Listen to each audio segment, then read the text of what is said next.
Oi, eu sou o Felipe Tazo e no vídeo dessa semana vai ter tudo quanto é tipo de baixaria possível e censura.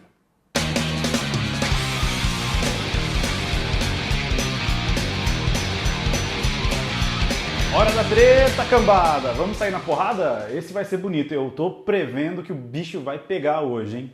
Bom, a culpa não é minha, não fui eu que comecei com essa história, mas então vamos analisar com calma qual que é a treta dessa semana, porque pelo jeito, desde que eu comecei esse canal no YouTube, bicho, toda semana tem alguma baixaria rolando no mundo das artes. Claro que eu tô achando isso o máximo, porque afinal de contas eu adoro ver o circo pegar fogo.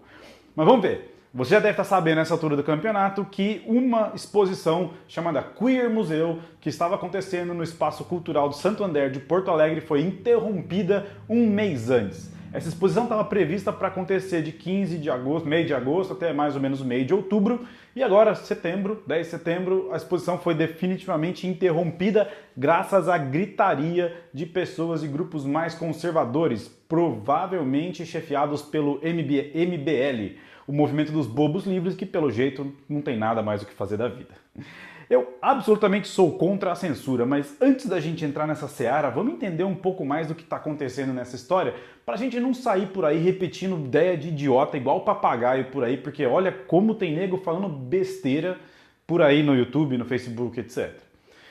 A exposição Queer Museu deveria celebrar a imensa variedade da sexualidade, da contemporaneidade, aquelas conversas malucas de curador que eu nunca entendo muito bem o que está acontecendo.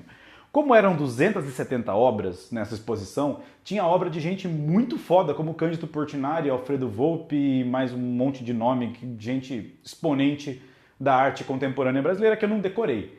E tinha uma galera também mais iniciante ali no meio. Então, entre essas 270 obras, tinha algumas obras que demonstravam muito claramente assuntos bastante espinhosos, como, por exemplo, pedofilia, zoofilia, e tinha também algumas obras que mexiam com os ícones da cultura católica, a saber, Jesus Cristo cheio de braços e, bom, vocês têm toda a liberdade do mundo para ficar fuçando lá, eu não vou ficar divulgando essas obras todas aqui, porque, né, 270 obras e tal.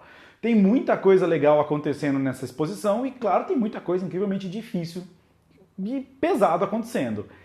Existe, claro, daquele bom e velho debate, será que a gente tem que ver essas obras? E mais um debate ainda mais raso, né? Do tipo, será que essas obras estão incitando a pedofilia, incitando a zoofilia?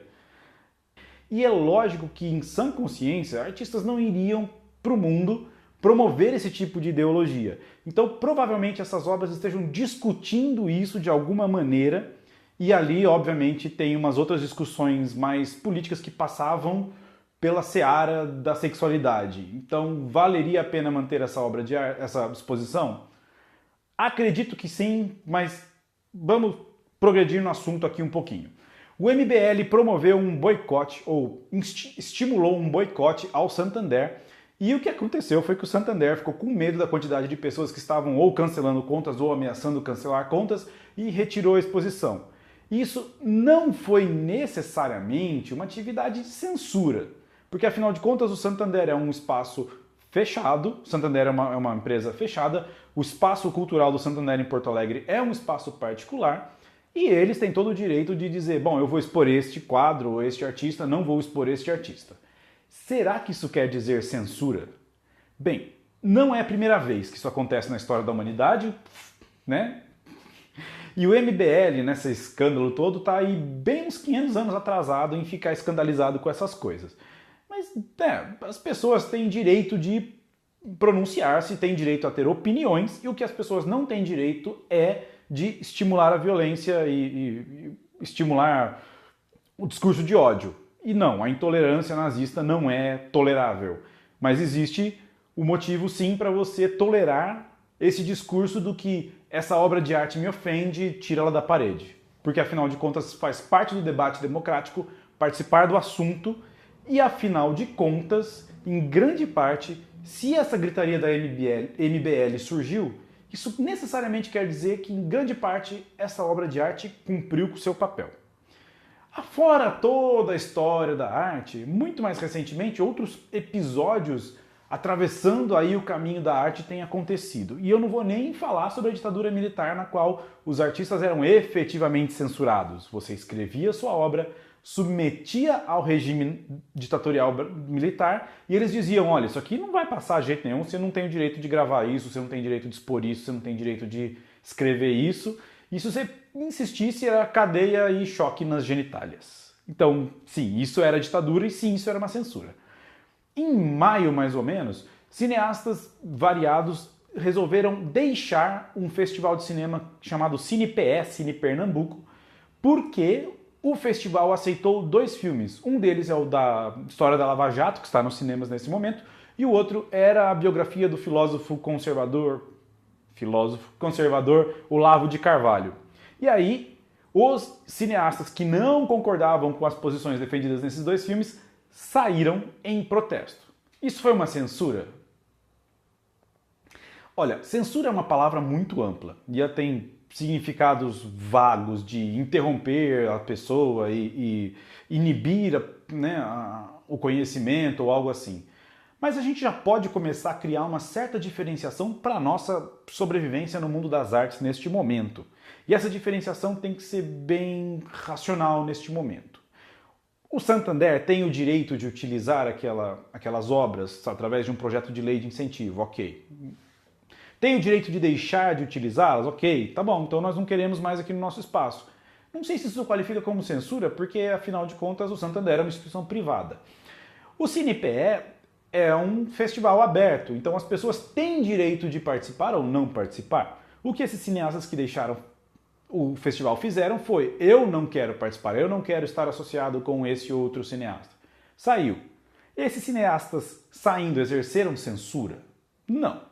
Talvez o festival não tivesse o mesmo brilho e não aparecesse tanto. O que, não é legal, não é bacana que um festival de cinema no Brasil deixasse de ter espaço porque não tinha quórum. Mas afinal de contas isso não foi uma censura. A equipe da filmagem do Aquarius, aquele filme do ano passado, fez um protesto. Quando eles ganharam a Palma de Ouro, eles fizeram um protesto a favor da permanência da Dilma no cargo e contra o impeachment. Isso foi um protesto válido, afinal de contas eles são pessoas inteligentes e sabem o que estão falando, deixa eles terem a opinião deles. Protesto não é censura, mas o Aquarius não foi considerado para concorrer ao Oscar na categoria de filme estrangeiro. E isso talvez possa ser considerado uma censura sim. Por quê? Só um filme pode ser inscrito por ano para o Oscar, um filme brasileiro por ano. E quem decide isso é uma comissão formada pela Secretaria do Audiovisual do Ministério da Cultura. Então, se a gente tem um governo que toma uma ação pragmática em nome do povo, e sim, informação clara, pragmática, né? Não, você está fora. Talvez isso seja censura, sim. Então, se uma instituição mais séria, que seja representante de alguma ideologia, representante de algum órgão, representante de um grupo, exerce essa atitude de interromper a difusão do conhecimento por algum motivo, talvez isso seja realmente censura. E aí eu acho que vale a pena muito protestar. Outro caso importante. A ABL, Associação Brasileira de Letras, interrompeu uma palestra sobre sexualidade que estava sendo transmitida online. A palestra tinha como tema a onda de conservadorismo crescente e as novas formas da sexualidade, que estão mais visíveis aí. No momento em que o palestrante estava mostrando este quadro, chamado A Origem do Mundo, e ele estava lendo a crítica que foi feita sobre o quadro, ele mencionou a palavra buceta. A hora que surgiu a palavra buceta no assunto, a ABL foi lá e puxou o plug e morreu a transmissão ao vivo. A ABL é um órgão que representa, é uma associação, representa outras pessoas e tal. Então acho que nesse caso a gente talvez possa pensar como censura sim, porque a ABL não tem o direito de interromper a disseminação do conhecimento que ela estava fomentando apenas porque ela não gostou do uso de uma única palavra. Convenhamos, o Queer Museu fez muito pior. Então, assim, foi interrompido. Aquela palestra não pôde ser levada para outro lugar Ao contrário das obras do Queer Museu, que podem ser espalhadas em qualquer outro lugar. E os artistas que estavam presentes na mostra do Queer Museu continuam trabalhando, têm toda a liberdade de serem o que eles são, apresentarem seus trabalhos. Então, né, é possível pensar numa diferenciação nesses termos. Outros dois casos que eu quero citar aqui, agora está começando a ficar divertida a história, é que a Apple alterou o nome de alguns livros porque continham palavras que eles não gostavam. Sim, se você for tentar comprar através da loja da Apple o livro Vagina, A New Biography, da Naomi Wolf, você vai encontrar ele como V, asterisco, asterisco, asterisco, asterisco, A New Biography. Então você ainda pode comprar o livro, mas o nome foi borrado. Bem, novamente, será que a Apple está exercendo uma censura? O livro está disponível, o conteúdo do livro deve ter muitas mais palavras vaginas espalhadas por tudo quanto é lado. Mas será que é uma censura? Afinal de contas, a Apple é uma empresa privada e é, afinal de contas, uma loja, né? Qualquer lojista tem todo o direito de falar eu não quero vender esse produto, eu quero vender aquele produto. Então, e mais recentemente, o Procon multou a HBO em R$2 milhões por ter exibido um filme às 16 horas, no meio da tarde, mais ou menos, que é um filme chamado Festa da Salsicha, que é uma tiração de sarro das animações da Disney e da Pixar. É óbvio que a Disney e a Pixar não iam se meter nessa roubada, mas o filme não só tem muito palavrão, mesmo, mas como ele é razoavelmente pornô. Se você não acredita nos meus olhos, veja você mesmo. Conseguimos. Conseguimos. Então, o que fazemos agora? O que a gente quiser. O que você quer, meu amor? Digamos que eu queira fazer muito mais do que só a pontinha, só a pontinha. O que eu quero é muito mais do que só a pontinha.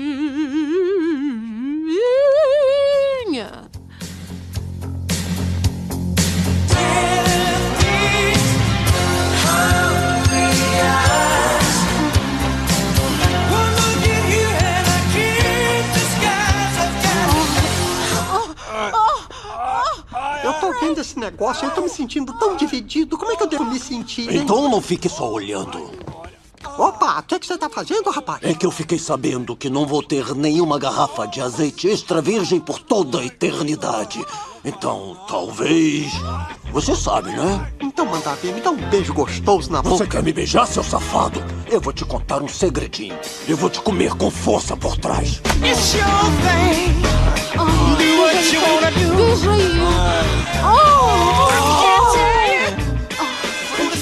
Isso. Ai, é hora do jantar. Oi, amorzinho, tô aqui, ó, descabelando o palhaço da galera.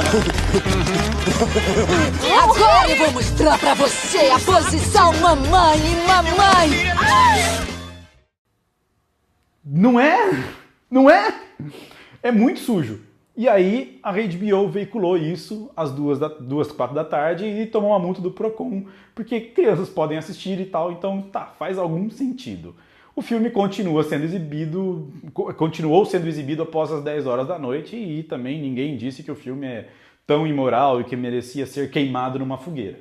Então, já que a gente está falando aí de essa diferenciação de participar do mercado de consumo versus não participar do mercado de consumo versus a censura, a gente vai ter que entender que o artista está sujeito sim a isso. E é óbvio que, da mesma maneira que existem grupos mais conservadores, existem grupos mais livres e que vão lutar pelo seu direito de batalhar e expor o seu trabalho, seja ele a baixaria que for.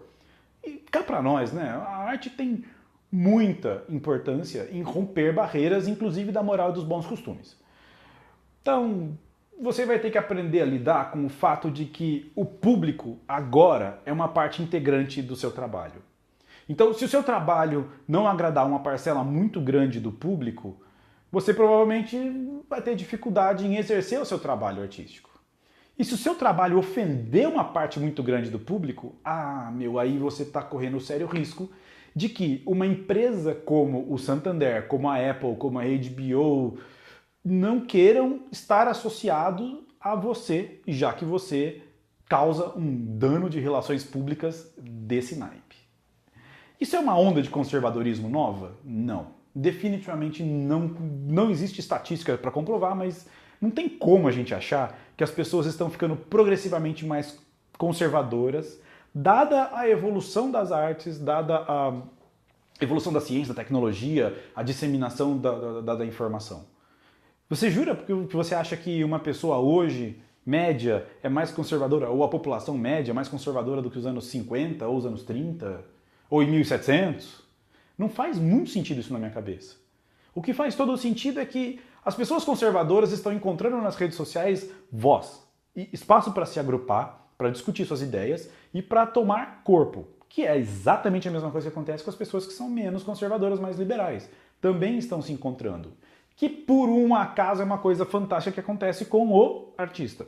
O artista está encontrando nas redes sociais, na internet, espaço para se associar a outros artistas e crescer com o seu trabalho, desenvolver novas propostas, etc, etc.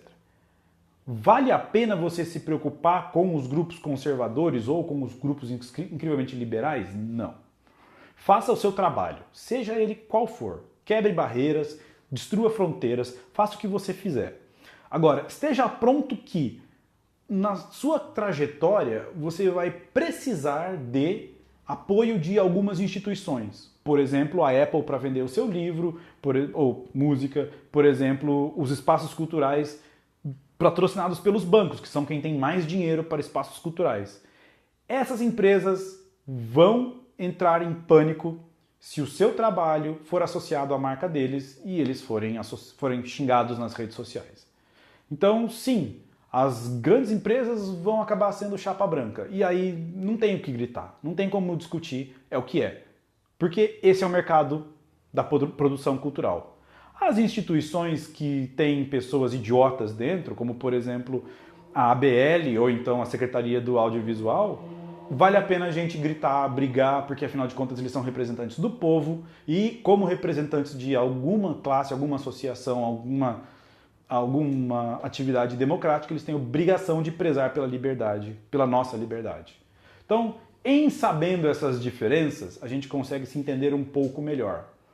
Mas lembrem-se sempre que mar calmo nunca fez bom marinheiro, tá certo? Se acontecer alguma coisa desse tamanho na sua vida, aproveite. Surfa na crista da onda, porque não tem nada melhor do que você ficar famoso nas artes por estar destruindo e desafiando o status quo. Afinal de contas, que tipo de artista você quer ser? Aquele que se comporta direitinho e dança conforme a música? Como dizem na música, quebra tudo. Muito obrigado por participar. Se você puder, compartilhe esse vídeo e a gente se fala na semana que vem. Um abraço.